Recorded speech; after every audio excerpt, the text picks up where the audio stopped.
안녕하세요. 오늘은 창세기 4장입니다. 가인 이야기가 나오고 있습니다. 가인은 제대로 된 제사를 드리지 않았습니다. 고백이 없는 예배를 드린 거죠. 하나님께서는 예배를 받지 않으심으로 가인을 가르치십니다. 제대로 된 예배를 드리라고 하신 거죠. 근데 가인은 하나님의 권면을 듣기보다, 그리고 권면을 듣고 회개하고 하나님 죄송해요, 제가 진심이 제가 사라졌었습니다, 이렇게 가는 게 아니라 그 탓을 누구한테 돌려요? 아벨에게 돌리죠. 아벨의 건 받고 내 건 안 받았어? 아벨만 없으면 내 걸 받았을 텐데 아벨을 죽여버리고 싶어. 이쪽으로 가버리죠. 그렇죠? 하나님께서 그 가인의 중심을 아시고 다시 권면하시죠. 죄의 소원은 너에게 있으나 넌 죄를 다스려라 라고 권면하십니다. 근데 가인은 이것도 듣지 않죠. 아벨을 죽여버립니다. 하나님께서 가인을 부르시죠. 네 동생이 어디 있느냐? 제가 동생 지키는 자입니까? 땅에 동생의 피를 부르짖는다. 그래서 네가 동생을 죽였다는 것에 대해서 하나님께서 그를 강하게 책망하시죠. 회개를 요청하시는 거였어요. 그렇죠? 근데 가인은 회개하는 것처럼 보이지만 사실은 벳제라의 모습을 보입니다. 내가 죽였으니까 또 다른 사람이 나를 죽이면 되잖아. 하나님 나를 죽이세요가 아니에요. 다른 사람이 나를 죽일 거예요. 그러니까 내가 열받아서 누군가를 죽였고 그 사람이 열받아서 나를 죽이고 내가 도입한 살인이 이렇게 세상에서 계속 이어질 거야 라고 이야기를 하고 있죠.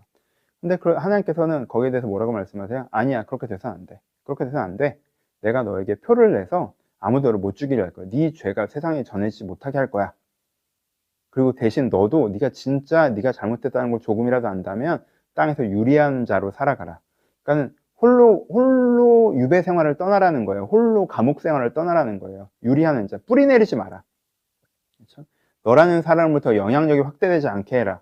네가 진짜 잘못한 줄 알았으면 네가 그렇게 해야 된다라고 하지만 가인이 이걸 또 무시하죠. 어떻게 해요? 자기 가솔들을 데리고 가서 성을 세우죠. 성이라는 것이 무엇입니까? 유리하는 거예요? 정주하는 거예요? 완전하게 정주하는 거죠. 어느 정도 정주하는 거예요? 세상의 나를 방해해도 여기 완전히 뿌리 내리겠다고 하는 거예요. 성이라고 하는 게 도시거든요. 도시라고 하는 건 자연이 어떻게 우리를 한다 할지라도 스스로 살아갈 수 있는 시스템을 만드는 거예요. 밤이 돼도 전기를 켜고, 추워도 난방을 하고, 더워도 냉방을 하고, 강이 없어도 수도를 끌어다 오고, 그래서 자연과 괴리되어 있어도 우리끼리 살아갈 수 있는 시스템을 만들자. 이게 도시거든요. 그러니까 하나님이 없어도 내가 살아갈 수 있는 시스템을 만들자. 문화와 문명, 도시, 이게 가인으로부터 만들어졌다라고 표현하고 있는 거죠. 그래서 이렇게 멀어지는 모습을 보여줍니다. 본문을 통해서 두 가지에 대한 걸 생각할 수 있습니다. 첫 번째는 하나님께서 세상을 창조하셨는데 왜 이 세상에 하나님을 아는 사람도 없고 하나님이 없어요? 라고 하는 거에 대한 답을 이 본문이 주고 있습니다. 사람들이 하나님을 쫓아냈기 때문이죠. 가인이 하나님을 배제했기 때문에. 그렇죠?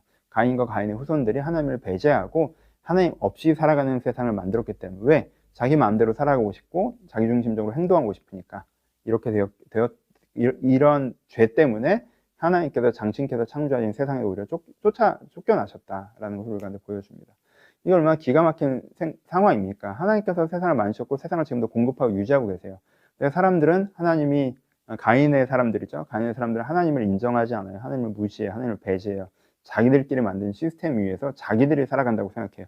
하지만 그 시스템은 이 자연이라는 커다란 바다에 떠있는 빙하에 지나지 않거든요. 그런데도 마치 자기들이 이 세상을 창조하는 것인 것처럼, 그게 세상인 것처럼, 자기 시스템이 세상인 것처럼 이렇게 살아가고 있는 이 모습이 가인의 죄에서부터, 하나님을 계속 무시하고 배제한 가인의 죄에서부터 나온 것이다 라고, 우리의 죄가 어떻게 살아계신 하나님을 이 세상에서 쫓아내는지 라고 보여주는 게 첫 번째 본문의 의미이고요. 두 번째는 우리 가인 자체를 묵상해 볼 수 있겠죠. 저는 개인적으로 가인의 모습을 보면서 정말 두렵고 떨리는 마음을 묵상했습니다. 하나님께서 하시는 권면을 쉽게 거절하는 게 얼마나 무서운지 좀 다시 생각했어요. 가인이 하나님과 교제하죠. 하나님께 어떤 응답을 듣죠. 근데 계속 무시하면서 하나님과 멀어지죠.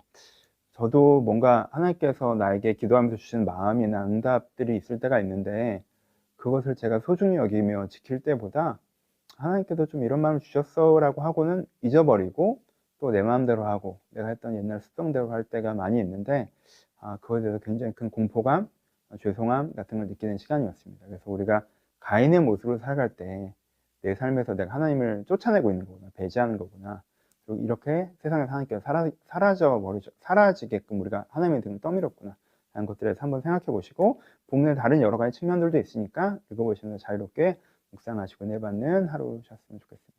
감사합니다.